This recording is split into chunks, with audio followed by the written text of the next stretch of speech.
Els anys transcorrien entre la cartoixa de la Farneta i la seva residència estival a la cartoixa de Balsen, a Suïssa. Tot i la seva edat, mantingué fins al darrer moment la fermesa en l'exercici del seu deure. 5è. Si moro a l'exili. 13 de setembre de 1943.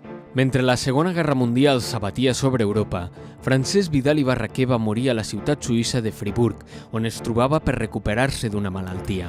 La notícia arriba immediatament a Catalunya i totes les campanes de la diòcesi de Tarragona van tocar anunciant la seva mort. D'acord amb la seva voluntat, el seu cadàver fou guardat provisionalment a la cartoixa de Balsen.